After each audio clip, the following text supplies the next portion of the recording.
नमस्कार। आज हम बात करने वाले हैं टीकाकरण सत्र प्रबंधन पर, मतलब इम्यूनाइजेशन सेशन मैनेजमेंट के हर एक पहलू पर गौर करेंगे।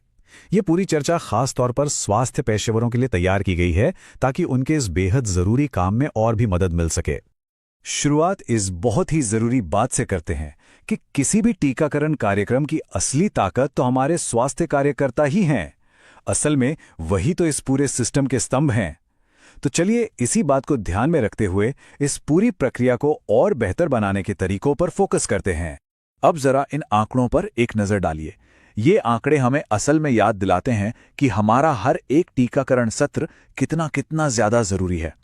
सोचिए, चेचक और पोलियो जैसी बीमारियां जो कभी लाखों लोगों को प्रभावित करती थी, आज इतिहास बन चुकी हैं। ये कोई छोटी मोटी उपलब्धि नहीं है, और यही हमारे काम का सबसे बड़ा क्यों है कि हम ऐसा क्यों कर रहे हैं।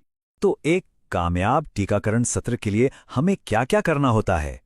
हम इस पूरी प्रक्रिया को 4 हिस्सों में समझेंगे। सबसे पहले टीकाकरण का महत्व क्या है, फिर सत्र की प्लानिंग कैसे की जाए, उसके बाद सत्र का संचालन कैसे हो, और आखिर में सत्र के बाद क्या-क्या करना जरूरी है।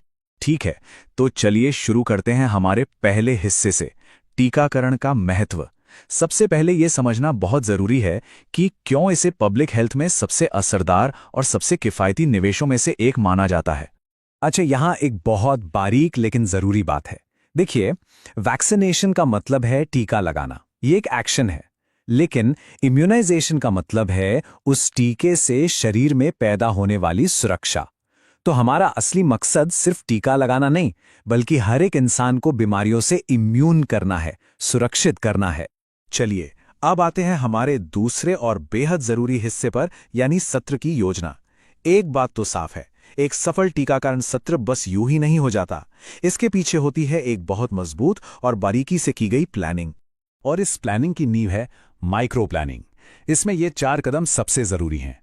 पहले तो अपने इलाके की पूरी लिस्टिंग करना, फिर घर घर जाकर हेड काउंट सर्वे करना ताकि कोई छूटे नहीं।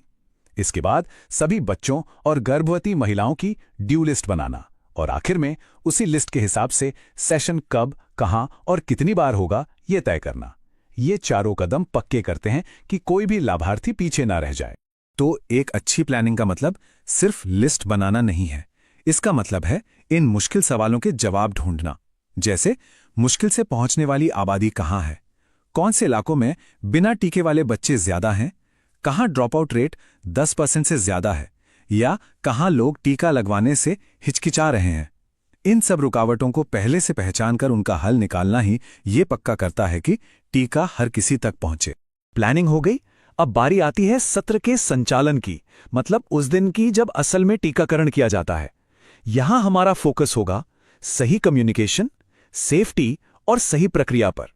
अब देखिए, सत्र संचालन में तकनीकी चीजें तो हैं ही, लेकिन उससे भी पहले जो चीज आती है वो है सही और असरदार कम्युनिकेशन। मतलब हम देखभाल करने वालों से कैसे बात करते हैं। और इसमें ये 4 बातें बताना बहुत जरूरी है। पहला, कौन सा टीका लगा है और वो किस बीमारी से बचाता है।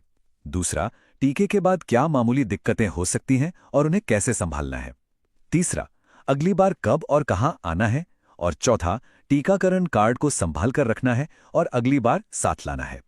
ये सीधी और साफ जानकारी देने से न सिर्फ वो अगली बार आएंगे, बल्कि हेल्थ सिस्टम पर उनका भरोसा भी बढ़ेगा। अब एक बहुत ही प्रैक्टिकल चीज की बात करते हैं, ओपन वायल पॉलिसी। ये पॉलिसी बहुत जरूरी है ताकि वैक्सीन की बर्बादी कम से कम हो। लेकिन हाँ, इसे लागू करने के कुछ पक्के नियम हैं जिनका पालन करना ही होता है। तो एक खुली हुई वायल को दोबारा इस्तेमाल करने के लिए ये शर्तें पूरी होनी ही चाहिए। उसकी एक्सपायरी डेट ना निकली हो, वैक्सीन वायल मॉनिटर यानी वीवीएम ठीक हो, उसे सही कोल्ड चेन में रखा गया हो, उस पर खोलने की तारीख और समय साफ साफ लिखा हो, और उसे खोले हुए 28 दिन से ज्यादा ना हुए हों। ये नियम बहुत सख्त हैं, क्योंकि हर डोज का सुरक्षित और असरदार होना सबसे ज्यादा जरूरी है। चलिए अब बात करते हैं इंजेक्शन लगाने की सही और सुरक्षित तकनीकों की। यह जानना बहुत जरूरी है ताकि वैक्सीन पूरी तरह असर करे और कोई साइड इफेक्ट भी कम से कम हो। यहां आप देख सकते हैं कि अलग अलग तरह के इंजेक्शन के लिए सही एंगल क्या होना चाहिए। जैसे इंट्राडर्मल के लिए 15 डिग्री, सबक्यूटेनियस के लिए 45 डिग्री और इंट्रामस्कुलर के लिए सीधा 90 डिग्री का एंगल। ये एक बेसिक स्किल है जो हर स्वास्थ्य कार्यकर्ता को पता होनी चाहिए। और हाँ, आखिरी टीका लगने के साथ ही हमारा काम खत्म नहीं हो जाता।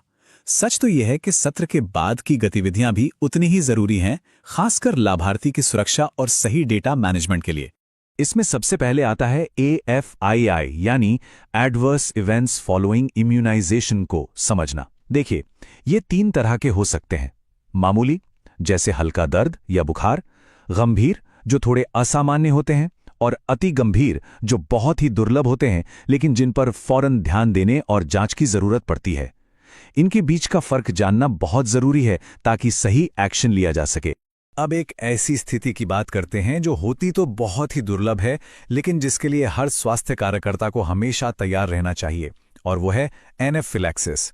इसे तुरंत पहचानना और मैनेज करना आना ही चाहिए। अगर एनाफिलैक्सिस का कोई भी शक होता है तो ANM को ये 4 कदम फौरन उठाने हैं।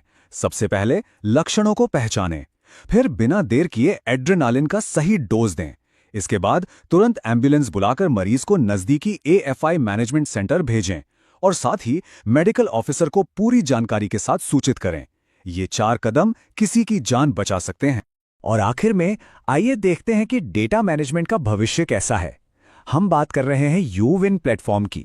ये एक ऐसा डिजिटल टूल है जो टीकाकरण के डेटा को मैनेज करने और हर लाभार्थी को ट्रैक करने के तरीके में क्रांति ला रहा है। UN की खासियतें देखिए।